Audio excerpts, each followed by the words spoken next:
La, la belle vie, avec Allah, la belle vie.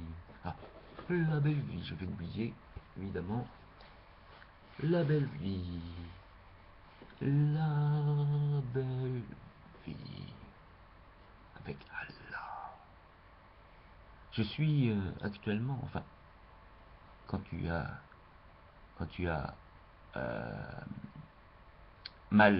trop mal de tête, parce que je tousse, qui t'empêche de dormir, euh, quelle est ma, ma pratique, quelle est ma manière de gérer le problème? Puisqu'on dit la nuit est faite pour dormir, mais quand tu n'arrives pas à dormir, comment tu fais? Alors moi je vais du côté de, en l'occurrence des hadiths, hein, les fameux 40 hadiths qui ont vraiment euh, ponctué ma nuit, j'allais dire ma vie, mais ma vie ici, ma vie nocturne. En plus, comme c'est silencieux, comme tu le vois maintenant, les travaux ne sont pas encore arrivés dans ma rue, donc il y a encore le silence. Et le silence est très très proche de la prière. Hein, là, tu as vraiment l'occasion de lire les hadiths, en l'occurrence, certains disent hadiths, d'autres, peut-être en français on dit hadith, je sais pas, enfin qu'importe, on a compris, hadith 27, reconnaître le bien et le mal, là, par exemple. Hein. La piété est constituée par le meilleur comportement, alors que le mal, M-A-L, hein, évidemment, c'est pas le moral, non, alors que le mal est ce qui trame dans ton cœur et que tu répugnes que les gens en aient connaissance.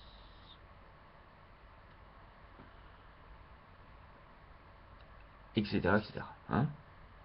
Interroge ton cœur, consulte ta conscience. Le bien, c'est ce vers quoi l'âme et le cœur s'apaisent. Hein, ça, c'est le bien. T'as une réponse. Hein. Les gens s'interrogent, ils disent oh là là, oui, que pocho. Hein, quand ils s'interrogent. Hein. Oui, qu'est-ce que c'est? Qu'est-ce que c'est le mal? Comment reconnaître le mal? Le bien du mal? Ben, le bien, c'est lorsque tu es bien.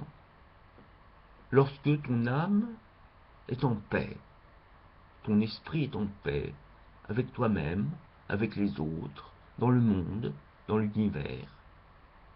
Voilà. Le bien, c'est ça. Après, évidemment, chacun va définir qu'est-ce qui est bien. Chaque religion va définir qu'est-ce qui est bien. Évidemment. Chaque groupe va définir ce qui est bien. Ce qui est bien pour un groupe A, par exemple, va être considéré comme mal par le groupe B. Voilà, etc. etc. C'est ce que je disais hier avec ce que j'appelle d'autres philosophes. Hein. Philosophe, c'est on réfléchit sur la vie, et ici, d'autres philosophes musulmans. Hein. Je suis dans ma mouvance musulmane, c'est-à-dire telle qu'elle est écrite dans les textes, hein, et pas forcément telle qu'elle est pratiquée par certains, qu'on appelle évidemment extrémistes, terroristes, et qui donc n'ont rien à voir, hein, avec l'islam, terre de paix, terre de tolérance, terre, voilà. Mais tel que dans les textes, hein, évidemment, quand tu vas dans les hadiths, tu as ici des notions de sagesse, hein, que l'on peut retrouver évidemment dans moult textes ailleurs. Interroge ton cœur, consulte ta conscience, le bien, c'est ce vers quoi l'âme et le cœur s'apaisent, d'ailleurs sont en paix. Alors que le mal est ce qui se trame, c'est une belle rime, et l'âme, alors que le mal est ce qui se trame en l'âme et trouble la poitrine. Et ceci, même si les gens t'ont donné et redonné des avis. Donc là, c'est citation de Ad-Darimi et Hamad, etc. Donc page 94 de ce livre-là. Donc je me réfère au texte, au texte reconnu par les instances islamiques. Donc voilà. Alors, si moi tu me demandes qui je suis pour l'instant, je me définis comme bouddhiste, musulman, à partir du moment où je suis dans cette mouvance musulmane, quand j'ai la chance d'avoir un ou une musulmane qui accepte de me présenter sa religion, de me guider. Pour l'instant, ça n'a jamais été le cas. On m'a toujours dit, tu te débrouilles. Débrouille-toi, il y a les livres, tu les lis. Tu fais ton propre miel. Tu fais ton propre parcours. Je dis, ok. Vu que j'ai la liberté d'acheter, j'achète les livres. Quand, en plus, on m'offre un livre, bah effectivement, là en l'occurrence, on m'a offert ce livre. Ce frère, le vendeur musulman, puisqu'il s'occupe d'une librairie musulmane, m'a dit, ah, pour te guider encore plus, voici ce livre, voilà. J'ai plaisir à t'offrir ce livre pour continuer, pour te soutenir dans ta quête. Voilà, bon, par exemple. Voilà. Donc, depuis juin, je lis ce petit livre. Tu vas me dire, oh, t'as toujours pas lu, t'as toujours pas terminé? Non, parce que c'est une nourriture. Je te cite tous les passages que je t'ai cités, c'est vraiment des nourritures, de la sagesse, avec un grand S. Voilà. Donc, voilà. Ça ne peut que te guider. Qu'est-ce que le bien? Porte. Qu'est-ce que le mal? Comment savoir qu'est-ce qui est bien, qu'est-ce qui est bien? Qu'est-ce qui est bien, qu'est-ce qui est mal? Qu'est-ce qui est bien et bien? C'est-à-dire, il y a le petit bien et le grand bien. Il y a ce qui peut être bien, ce que toi tu considères bien pour ta petite vie terrestre. Et ce qui peut être bien avec un grand B, c'est-à-dire celui qui va au-delà, qui est offert, on va dire quasiment, qui est offert en sacrifice. Offert, tu offres ta vie. Et alors moi, effectivement, en forme d'aumône, je fais partager, entre guillemets, mes richesses, puisque c'est avant tout des richesses spirituelles, on le voit, richesses de lecture. Tiens, je lis une petite phrase, qu'est-ce qu'on entend? Qu'est-ce qu'on peut entendre par cette petite phrase? Interroge ton cœur. Et évidemment, là ici, on parle de Wabiza ibn. Voilà, je résume parce qu'il y a mon ami là qui, à chaque fois que je dis je cite un auteur arabe avec mon arabe qui est tellement, évidemment, j'ai pas appris l'arabe. Alors évidemment que mon accent est de piètre qualité, évidemment.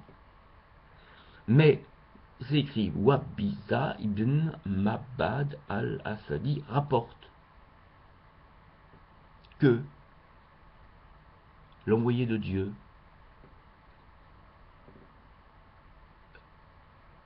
Salam, Bismillah, lui a dit, tu es venu demander après la piété et le mal, Je lui ai répondu oui. Il a ensuite joint alors ses mains, a tapoté sa poitrine et m'a dit: interroge ton cœur, consulte ta conscience, ô Wabissa, ô Wabissa, ô Wabissa, le bien, c'est ce vers quoi l'âme et le cœur s'apaisent.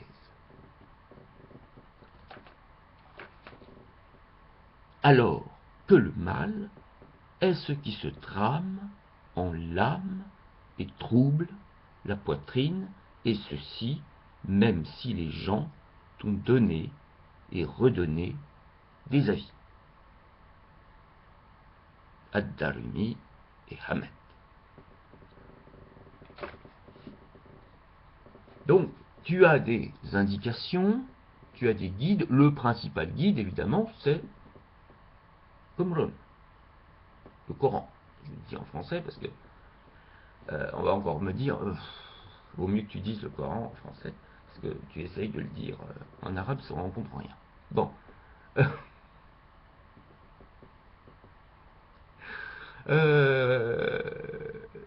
Donc, voilà. Tu as le Coran comme guide principal. Évidemment, quand tu es musulman, tu as évidemment d'autres guides quand tu es en fonction de ton groupe d'appartenance. Comme ici, je suis dans ma, entre guillemets, dans ma mouvance, ou dans ma télé, entre guillemets, télé Chamrou musulmane, côté Shams, côté soleil, l'idée c'est d'aller vers le soleil qui t'éclaire. On te répond, le soleil, dans la terre musulmane, c'est le Coran. Tu lis le Coran, c'est Allah, qui évidemment, voilà, etc. Hein, c'est Dieu. Dieu est lumière. Voilà. Si tu veux aller vers Dieu, tu lis le Coran et tu mets évidemment en pratique les hadiths, ici par exemple, etc. etc. Tu mets en pratique, c'est-à-dire vers le bien. Hein, vers le bien. Et vers le bien, ce qui peut être bien pour toi n'est pas forcément bien pour l'autre. Donc, tout en respectant l'autre. C'est toujours ça. C'est la vivre en société. La belle vie musulmane. La belle vie, la belle vie, la belle vie. Hein, il y a un lapsus révélateur, la baisse. La baisse. C'est vrai quand notre vie peut être basse, mais là je vois que mon temps de parole est suspendu, donc je reviendrai plus tard pour d'autres petites pensées, hein, avec mon petit groupe qui vient de me dire un instant, mais si tu vois marqué en arabe, c'est il y a Google, t'as une traduction. Et la traduction humaine n'est pas comme celle de Google, puisque Google te donne les mots en vrac. Et je doute fort que dans un texte coranique ou hadith, par exemple, ben je n'en sais rien, je doute fort qu'il y ait voilà, des mots voilà, que je n'ose prononcer ici, évidemment. La belle vie, Inch'Allah. Qui veut dire merci, évidemment, merci à Dieu, à Allah pour cette vie qui m'est donnée, pour tous ces hadiths qui sont tombés du ciel, qui m'ont été offerts. Merci à mes frères et sœurs qui me guident